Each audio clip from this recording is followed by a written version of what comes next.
போயிட்டு இருக்கியே, என்ன விஷயம்னாரா? சாமி, உங்களுக்கு ஆவி கட்டின சன்னியாசி, உமக்கு பொண்ணோட வாசனை எங்கே தெரிய போகிறது? தெரிஞ்சுதானே விட்டு வந்திருக்கார். கஞ்சமாம்பாளுடைய விஷயம் ரீதி தானே விட்டு வந்திருக்கார். சற்று மாறாக நடக்கணும் குறாமல் சந்நியாசம் கொள் அப்படின்னு அவ்வ பிராட்டி சொல்றார். ஆகையினால அப்படி சொன்னதுனாலே இவன் என்ன சொல்றார், உனக்கு சன்னியாசி, உமக்கு பொம்மநாட்டிகளுடைய விஷயங்கள்லாம் உமக்கு தெரியாது, அதனால என்னுடைய மனைவியுடைய கண் அழகு ஒன்று போதும் அப்படிங்கிறார். அப்போ அவன் தெரிஞ்சுட்டான், இவன் விஷயம் தெரிஞ்சவன், இவன் பிள்ளையுரங்காவில்லிங்கிறவன் சாதாரணமான ஆள் இல்லை, ஸ்ரீரங்கத்தில் இருக்கக்கூடியதுனால அவனுக்கு விவரம் தெரிஞ்சிருக்கும் அப்படின்னு தெரிஞ்சுட்டு, அப்படியா உன்னுடைய மனைவியுடைய கண் அவ்வளோ அழகான கண்ணா அப்படின்னு கேட்குறார். அது என்ன ஆட்சேபனை அப்படின்னா, நான் பார்க்கலாமா? ஓய், நீ எப்படி பார்க்க முடியும், அவள் யாத்துக்காரி அப்படின்னாரா? இல்லை இல்லை, அவ்வளோ அழகான கண்ணை இருக்கக்கூடிய உன்னுடைய மனைவியை மாத்திரம் நீ அழைத்து கொண்டு போயிட்டுருக்கியே, உலகத்திலேயே இந்த கண் தான் அழகான கண் அப்படின்னாராம்.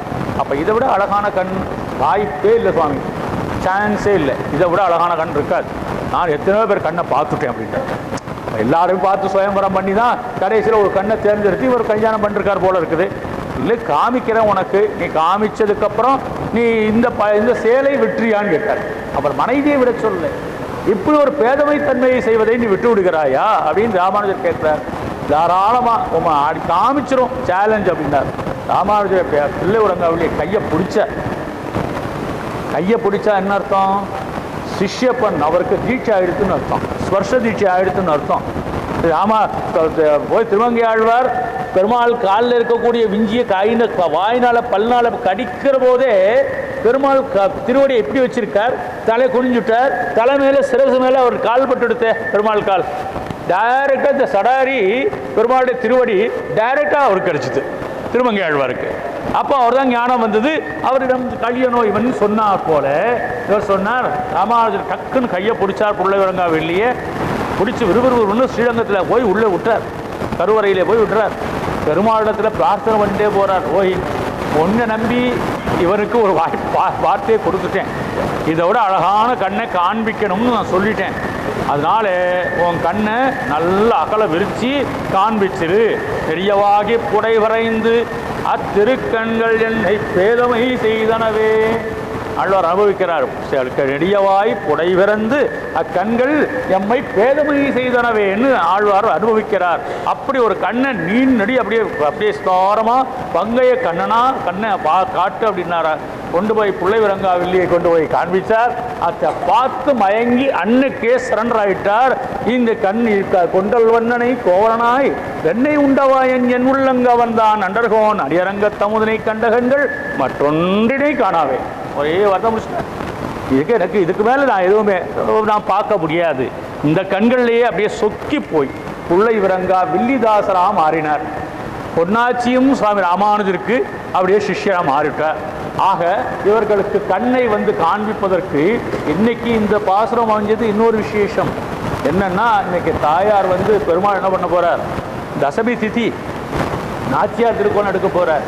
நாச்சியார் திருக்கோலத்தில் பொம்மநாட்டி வேஷம் இன்னைக்கு, இந்த ஃபேன்சி ட்ரெஸ்ஸு இன்னைக்கு தாயாருக்கு நல்லா வெண்பட்டு உடுத்தி கொண்டு மடிசாரை உடுத்தி கொண்டு கையிலே வீணையை வைத்து கொண்டு பெரிய சவரிமுடியை சாற்றுபடி பண்ணிக்கொண்டு தாயார் அப்படியே பெருமாள் தாயார் மாதிரி நடந்து போகணுமா, அப்படி போகணும் இன்னைக்கு. அப்படி ஒரு தசமி இன்னைக்கு. நாளைக்கு ஏகாதசி விரதம் இருக்கக்கூடிய அனுஷ்டானத்தில் இருக்கக்கூடியவர்கள் இன்னைக்கு தசமிக்கு மத்தியானம் ஒரு பொழுது ஆகாரம் செய்து கொண்டால் போதுமானது.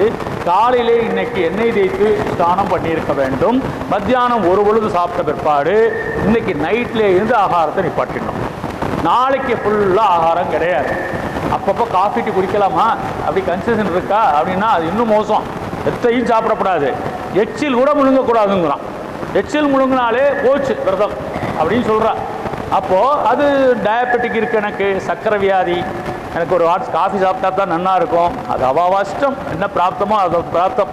அப்படி இருந்துட்டு நாளைக்கு முழு நாள் பட்டினி இருந்து விரதம் இருந்து நாளை காலை துவாதசி பிரம்ம முகூர்த்தம் சூரிய உதயம் ஆகிறதுக்கு முன்னாலே திருத்துராய் தீர்த்தத்தை எடுத்து ஸ்வீகாரம் பண்ணிக்கொண்டு நெல்லிக்காயை எடுத்து சாப்பிட்ட பிற்பாடு அகத்திக்கீரை சேர்ந்ததான உணவு வகைகளை நாம் ஸ்வீகாரம் பண்ணி கொள்ள வேணும். அப்படி ஏகாதசி விரதத்துக்கு உண்டான அந்த சட்டத்திட்டம் இருக்குன்னு வச்சுக்கோங்க. இப்போ இந்த தாயார் என்ன பண்ணுறா, பெருமாள் என்ன பண்ணுறார், ஒரு தாயார் திருக்கோலத்தை ஏற்றுக்குவோம், நாளைக்கு தான் நம்ம விதமாக நம்முடைய இதை காமிக்க போகிறோம் அப்படின்னு சொல்லி காமிச்சிட்டு நான் ஸ்ரீரங்கத்தில் போய் கண்கொள்ளா காட்சியாக இருக்கும். அதெல்லாம் ஒரு தடவை அனுபவிச்சுட்டாடியே நல்லா அழகாக இருக்கும். பெருமாள் ஒன்றும் கூட்டம் அவ்வளோவா இருக்காது. சாயங்காலம் 4 மணிக்கு போனோன்னா நாச்சியார் தனியாக போயிட்டு இருப்பான், கூட்டம் ஒன்றும் இருக்காது. ராத்திரி 8 மணிக்கு கோயிலுக்குள்ளே நுழைய சாரசாரையாக போக ஆரம்பிச்சிருவான். இந்த தசமி திதிக்கு எல்லாரும் என்ன ஸ்நானம் பண்ணிட்டு சாப்பிட்டு நைட்டு முழிக்கணும்ல, செத்து நாளே அப்படி கண்ணா சந்துட்டு அப்படி வருவான். அந்த மாதிரி இருக்கக்கூடியது ஸ்ரீரங்கத்தில். அப்போ பெருமாளுக்கு என்ன பண்ணுற, எல்லாம் நல்ல ஒரு நல்ல சௌகரிய முடி கொண்டு வச்சுக்கிட்டு கல்கித்துரா மாலையை போட்டுண்டு மூக்கில் முத்து புல்லாக்க போட்டுக்கிட்டு அப்படியே பொம்மநாட்டி வேஷத்தோடு புறப்பட்டு கண்ணன் பெருமாள் வரார், நம்பெருமாள் வரார். அப்படியே புறப்பட்டு வரபோது இந்த பக்கம் ஆழ வந்தார், பெரிய நம்பி, மணக்கால் நம்பி, உடையவர் எல்லாம் சுற்றி நிற்கிறார். வைஷ்ணவ கோஷ்டி, பெரிய கோஷ்டி. அது கண்ணால் மனசால் நினைச்சாலே நமக்கு ஜென்ம சாபல்யம் ஆகிடும். அப்படி ஒரு கோஷ்டி. ராமானுஜருக்குன்னா ராமானுஜருக்கு எத்தனை குரு, ஆளா வந்தார் ஒரு பக்கம் குரு, பெரிய நம்பி ஒரு பக்கம் குரு, அப்படியே வடுக நம்பி அவர் இருக்கார் அந்த பக்கம், திருமலை நம்பி இருக்கார், திருக்கோட்டியூர் நம்பி இருக்கார், பெரிய பெருமாளுக்கு சுற்றி எல்லாம் வைஷ்ணவ சிம்மங்கள் உண்டான் இருக்கா எல்லாரும். அப்படின்ட்டு இருக்கிற போது இந்த பெரிய நம்பி பெருமாளுக்கு ரொம்ப வேண்டப்பட்டார், நம்பெருமாளுக்கு ரொம்ப வேண்டப்பட்டார். போய் பார்த்து பேசிக்குவார். அப்பப்போ பெரிய நம்பிகிட்ட போய் அவர் அப்படியே போட்டு கூறத்தாழ்வானை விட பெரிய நம்பிகிட்ட பிரித்து ஜாஸ்தி நம்பெருமாளுக்கு. அப்படியே புறப்பாடாகி வர்றபோது பெரிய நம்பி பக்கத்தில் பெருமாள் நிப்பாட்டான். நின்று கொஞ்சம் சீர்பாதம் கொஞ்சம் நிப்பாட்டின உடனே பெரிய நம்பியை பார்த்து, எப்படி என்னுடைய ட்ரெஸ் மேக்கப் சரியாக இருக்கா அப்படி பெரிய நம்பி ஒருத்தர் கேட்டாராம். அவர் சொன்னால் பெருமாள் ஒத்துட்டுவாராம். என்ன பார்த்தா பொம்மநாட்டி மாதிரியே தெரிகிறதா, தாயாருடைய அந்த திருக்கோலம் எடுத்துன்னு இருக்கேனே, அப்படி பார்த்தா உனக்கு அப்படியே சாட்சாத் மகாலட்சுமி மாதிரி தெரிகிறேன்னா, பெரிய பிராட்டி அங்கே இருக்கக்கூடிய பெரிய பெருமாள் நம்பெருமாள், அங்கே இருக்கக்கூடிய பிராட்டி பெரிய பிராட்டி மாதிரி தெரியுறேனா அப்படின்னு சொல்லி கேட்டாராம் பெரிய நம்பிகிட்ட. பெருமாள் அப்படியே மேலே உச்சந்தல்லிருந்து பெரிய நம்பி பார்த்தாராம். என்ன ஓய், என்னக்கு பார்க்காத மாதிரி புதுசாக இன்றைக்கி பார்க்குற மாதிரி இருக்கிறே அப்படின்னு சொல்லி அப்படியே மேலேருந்து அப்படியே கீழே வரை பார்த்துக்கிட்டே இருக்கேன். பார்த்துட்டு எல்லாம் சரிதான், நம்ம அம்மா தாயாருக்கு பண்ணியிருக்கக்கூடிய அணிகலன் அத்தனையும் போட்டு எடுத்துட்டேன். சரி, கழுத்தில் இருக்கக்கூடிய வைர அட்டிகை அம்பா பெரியம்மா பெரிய பிராட்டிக்குள்ளது. சரி, கால் கொலுசு எங்கே அப்படின்னாராம். லேசாக அந்த சேலையை தூக்கி காமிச்சாராம் பெருமாள். போட்டுருக்கேன் பாரு, கொலுசையும் நான் போட்டுருக்கேன், அதை நான் விட்டு வைப்பேன். நான் தங்கத்தில் பண்ண கொலுசு அவள் போட்டுக்க மாட்டா, ஆனால் நான் போட்டுருக்கேன். நிறைய இடங்களில் பாருங்க, நகை எக்கச்சக்கமாக வச்சுட்டு பேங்கில் தூங்கிட்டு இருக்கும். ஒரு விஷயத்துக்கு போட்டுன்னு வரமாட்டா, வாங்கி வச்சுக்கணும். அதெல்லாம் தூக்கி கொண்டு போய் பேங்கில் வச்சுட்டு அது லாக்கரான், அதுக்கு பேர். அதை லாக்கரில் போட்டு அடைச்சி வச்சுட்டு வெத்துக்காலத்தோட ஏதோ ஒரு சின்ன செயினை போட்டுட்டு வர்றது அப்படி பழக்கம். பெருமாள் அப்படி இல்லை. அவள் ஸ்ரீதேவிக்கு கொடுத்த ஸ்ரீதேவி அவளுக்குள்ளவளாச்சே, அத்துணையும் எடுத்துவிட்டேன். அதை இதை கூட என்ன எல்லாம் மாட்டின்னு கண்ணுக்கு காதுக்கு வைரத்தில் தோடு என்ன இந்த முத்து பிளாக்கு, அதான் பெருமாளுக்கு அப்படியே அட்ராக்ட் பண்ணுறது. மூக்கில் வைரத்தினால ஒரு கல் வச்சு பதக்கத்தோடு அப்படி வாயோட சேர்ந்து மூடி இருக்கும். இன்னைக்கு போனால் அது சேவிச்சுடலாம். அப்படியே அது பல மின்னும். பெரிய நம்பி மேலேருந்து கீழே வரைக்கும் பார்த்தார். பரவாயில்ல, எல்லாம் போட்டுருக்கேன், பரவாயில்ல, எல்லாம் நன்னா தான் இருக்கேன். மரிசார் கட்டிருக்கியோ? மரிசா தான் கட்டிருக்கேன். நல்லா ஆண்ட பெரிய பிராட்டி, ஆணும் இல்லன் பெண்ணும் இல்லன் அழிவும் இல்லன், எல்லாம் ஒன்று. நாம் எல்லாரும் பெண்கள் தான். ஸ்ரீபிராயம் எல்லாம் நம்ம சேலை கட்டின்னு இருந்தாலும், சுடிதார் போட்டிருந்தாலும், வேஷ்டி கட்டியிருந்தாலும் எல்லாரும் ஸ்ரீபிராயம். பகவான் ஒருவனே பரமபுருஷன். அதனால்தான் புருஷ சூக்தம்னு சொல்லி சகஸ்ட சீருசா புருஷா சகஸ்ராட்ச சகஸ்டபா சபூமியும் விஸ்வதோ விருத்வா அத்தியதிஷ்டதசாங்குலம்னு புருஷ சூக்தம் ஆரம்பிக்கிறது. ஆகையினாலே புருஷனாக இருக்கக்கூடிய பகவான் பெருமாள் அவன் ஒருவன் தான். நாமெல்லாம் ஸ்ரீபிராயத்திலே இருக்கக்கூடியவர்களை பகவான் இன்னைக்கு தசம தினத்திலே பெண்ணாக வேடம் தரித்து, மன்னிக்கவும் பிராட்டியாக வேடம் தரித்து கொண்டு இவனுக்கெல்லாம் அனுகிரகம் பண்ணுறார். அப்படி அனுகிரகம் பண்ணுற பொழுது ஏற்கனவே பெருமாளுக்கு பங்கைய கண் தானே. ஆண்டாள் நாச்சியார் சும்மா சொல்லுவானா? பக்கத்திலேயே ஸ்ரீரங்கத்துக்கு பெருமாள் பக்கத்தில் போய் ஐக்கியமாக போகிறவோ எல்லா 108 திவ்ய பெருமாளை பற்றியும் ஒரு பெருமாளுடைய குணாதிசயங்களை தகப்பனார் பக்கத்திலேயே இருந்து சொல்ல கேட்டவளாச்சே. யாராவது கதையாக சொன்னால் எங்கே பிரவச்சனம் போய் அட்டன் பண்ணாலா, இல்லை ஏதாவது டெக்ஸ்ட் புக் எடுத்து படித்தாலா? ஒன்றும் இல்லை. சொல்கிறவர் பெரியாழ்வார் விஷ்ணு சித்தர் விஷ்ணுவை சித்தத்திலே வைத்துட்டு கொண்டவர். பக்கத்தில் தாயார் உட்கார்ந்துருக்கா. பூமி பிராட்டி புறட்டு வந்துட்டு இருக்கார். பூமி பிராட்டியையே மகளாக பெற்றெடுத்த பாக்கியவான் விஷ்ணு சித்தர் பெரியாழ்வார். அப்போ பக்கத்தில் இருந்து கொண்டு ஒரு பெரிய ஆழ்வாரை பற்றி ஒரு பெருமாளை பற்றியும் அப்படியே சொல்லிக் கொடுக்கக்கூடியதான விஷயங்களை எல்லாம் நன்னா கேட்டவர். அப்போ ஆண்டாள் நாச்சியாருக்கு ஸ்ரீரங்கத்தில் இருக்கக்கூடிய பெருமாள் கண் எப்படின்னு தெரியாமல் இருக்குமா? அதான் சொன்னார், பங்கைய கண்ணானை பாடேலோர் எம்பாவாய் என்று சொல்லி இன்றைக்கு தசம தினத்திலே பெரியாழ்வார் பெருமாள் பெரிய பெருமாள் நம்பெருமாள் கண்ணை அகல விரித்து காண்பித்து நான் பிள்ளை உறங்காவில்லியை தாசனாக்கி கொடுத்ததும் பெரியநம்பிக்கு தான் கண்ணை அகழ்வித்து காண்பித்து தாயாருடைய வாத்சல்யமில்லை என்று சொல்லி திட்டு வாங்கியதும் இந்த ரெண்டு இதுதான்.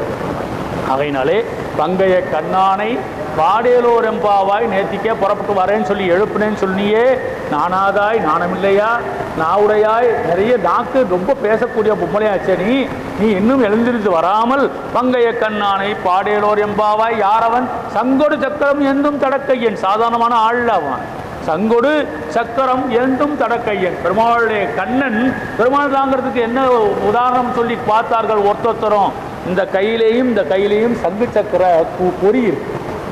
என் சங்கு சக்கர பொறியை ஒட்டி கொண்டிருக்கக்கூடிய காரணத்தினாலே பெருமாள் நடந்து போகிறான். கால்நாள குத்தா போறது.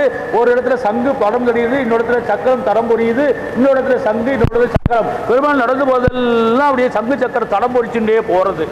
அப்போ அதை கண்டுபிடித்து கொண்டார்கள் அங்கே இருக்கக்கூடிய குயவனாக இருக்கக்கூடிய கும்பர் ஒருத்தன்.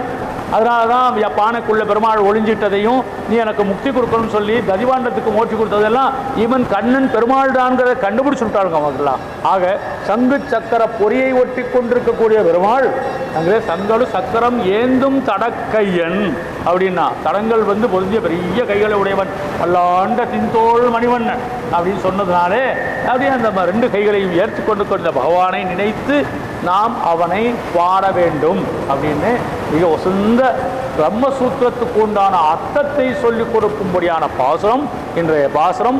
உங்கள் புலக்கடை தோட்டத்து வாவியுள் செங்கல் நீர் வாய் நெகிழ்ந்து ஆம்பல்வாய் பூமிழகான் செங்கல் பொடிக்கூரை வெண்பல் தவர்த்தவர் தங்கள் திருக்கோவில் சங்கிடுவான் போதந்தார் எங்களை முன்னம் எழுப்புவான் வாய் பேசும் நங்காய் எழுந்திராய் நானாதாய் நாவுடையாய் சங்கொடு சக்கரம் ஏந்தும் கடற்கையனை பங்கைய கண்ணானை நாமும் சேர்ந்து இன்றைக்கு பாடுவோம் என்பதை தெரிவித்து அமைகிறேன்.